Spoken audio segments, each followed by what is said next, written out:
Donc, je continue mon commentaire sur euh, discours sur la servitude volontaire d'Étienne de la Boétie et je profite de cette occasion justement pour aborder la question de l'aliénation et répondre à la question de pourquoi, hein, la question suivante, pourquoi il est difficile de combattre l'aliénation. Voilà. Il est difficile de combattre l'aliénation parce que généralement, un aliéné ne sait pas qu'il est aliéné. Il ne sait pas qu'il est aliéné. Voilà. Il n'y a rien de péjoratif dans le terme aliéné. C'est comme si on disait que quelqu'un était manipulé. Voilà, celui qui est manipulé, s'il savait qu'il était manipulé, la manipulation s'arrêterait. Voilà. Donc, l'aliéné, c'est quelqu'un qui est dans une prison, mais les barreaux de la prison ne sont pas visibles. Voilà. Les barreaux de la prison ne sont pas visibles. Parce que les barreaux de la prison se trouvent dans la tête de l'aliéné. Donc, il se sent tout à fait libre de ses mouvements. Il se sent tout à fait libre de ses décisions. Voilà. Mais quand on creuse, on se rend compte qu'en fait, ces décisions, ces habitudes ne sont pas ses décisions, ne sont pas ses habitudes. Et pour comprendre ça, pour comprendre comment la contrainte extérieure est intériorisée, comment les barreaux extérieurs deviennent des barreaux intérieurs, il faut en fait comprendre le processus historique de l'aliénation que j'ai expliqué dans le guide des aliénés. La première étape, c'est la guerre, c'est-à-dire que quand l'envahisseur arrive, évidemment, il vient enrobé du manteau de la civilisation, de la religion et tout, mais en fait, c'est un envahisseur. C'est un agresseur, un barbare qui se fait passer pour un civilisé. Donc, quand il arrive, il fait la guerre. Il fait la guerre parce qu'évidemment, ceux qui sont en face, ils sont jaloux de leur liberté, ils ne veulent pas se laisser soumettre. Donc, les ancêtres combattent l'envahisseur et les ancêtres sont vaincus. On passe à la deuxième étape. La deuxième étape, c'est la destruction des références locales. C'est-à-dire que l'envahisseur, il va effacer. D'abord, il va diaboliser le passé.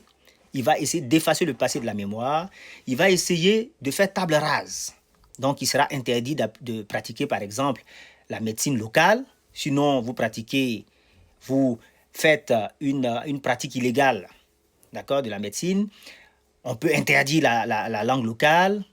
Les rites locaux et les lieux sacrés seront interdits. Bref, à un moment donné, le but, c'est de mettre fin aux us et coutumes des autochtones. Une fois que ça c'est fait, l'étape suivante maintenant, c'est d'inculquer, de domestiquer, d'assimiler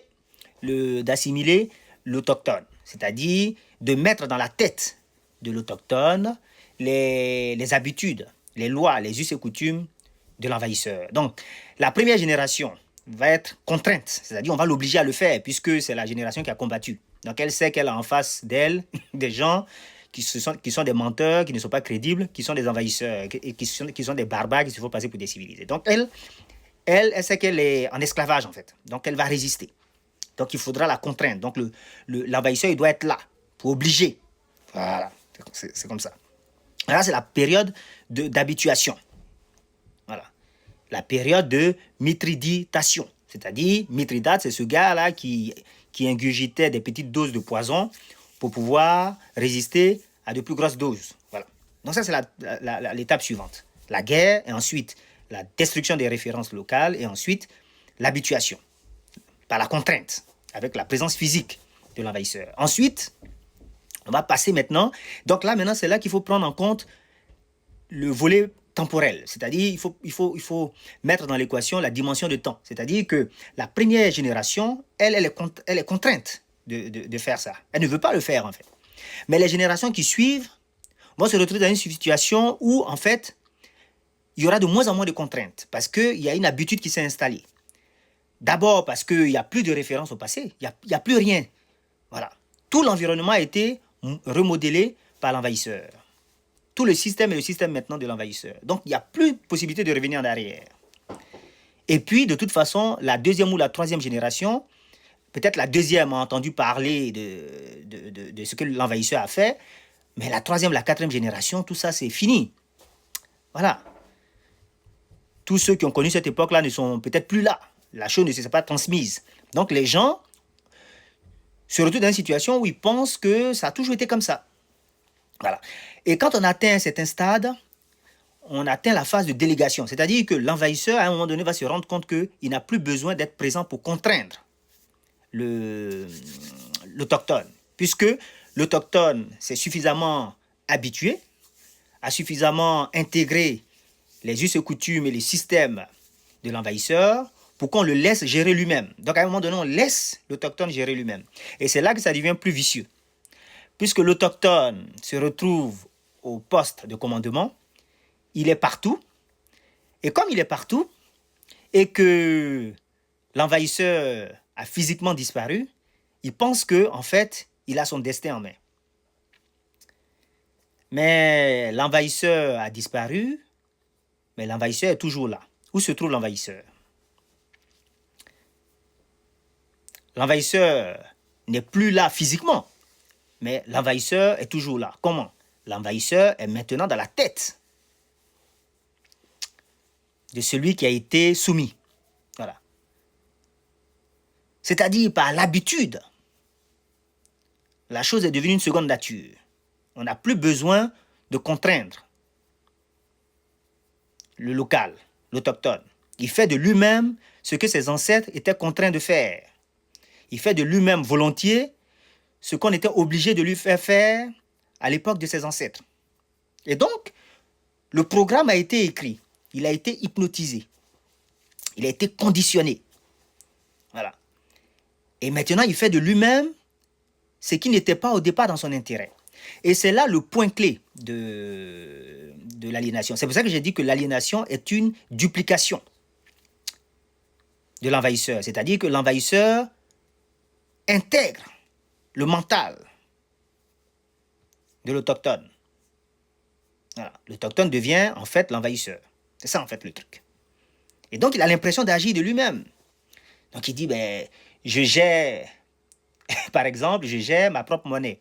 Ok, vous êtes peut-être aux commandes, mais est-ce que les procédures que vous suivez, est-ce que le système que vous suivez, c'est vous qui l'avez pensé? Non. Ben, si vous ne l'avez pas pensé, vous ne gérez rien du tout. Je fais ma propre agriculture, mais est-ce que les cultures que vous cultivez et que vous exportez, est-ce que ce sont des cultures dont vous avez vraiment besoin? Bon, peut-être au lieu de faire de la canne à sucre, de la banane, du café ou du cacao, peut-être que vous avez plus besoin de cultiver du riz. Peut-être qu'au lieu d'exporter la chose, vous avez peut-être besoin de transformer ça localement. Mais ça ne viendrait pas à la tête.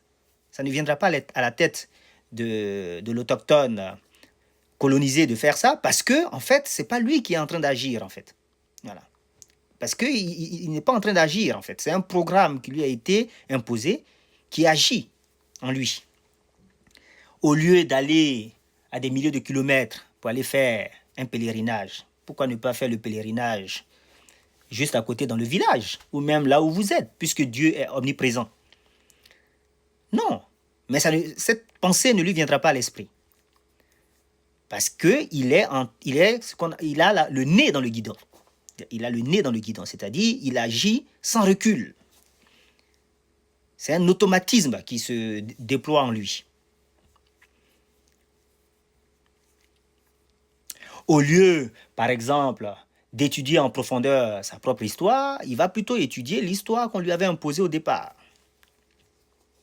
Donc c'est très subtil. C'est une prison invisible. Ce sont des contraintes invisibles, parce que ce sont des contraintes intériorisées. Voilà, ce sont des contraintes intériorisées. C'est-à-dire que vous avez l'impression de voir un local parler, un autochtone parler, mais en fait non, c'est le colonisateur, c'est l'envahisseur qui parle à travers l'individu. C'est pour ça que j'appelle ça, c'est pour ça que j'aime cette façon de voir l'aliénation, parce que c'est quasiment une possession. Oui, c'est une possession, c'est comme si un démon avait possédé l'individu. Donc c'est pas le vrai moi de l'individu est caché quelque part dans les tréfonds du subconscient. Voilà. De la même façon qu'on a effacé la mémoire de l'individu, on a effacé le moi de l'individu. Donc c'est l'implant, le programme qui a été mis dans la tête, le duplicata de l'envahisseur, du colonisateur qui est en train de s'exprimer. Voilà. Et c'est pour ça que plus la personne est aliénée, et plus cette personne défend son état. Voilà. Donc, vous pouvez voir le degré d'aliénation par le degré, la force avec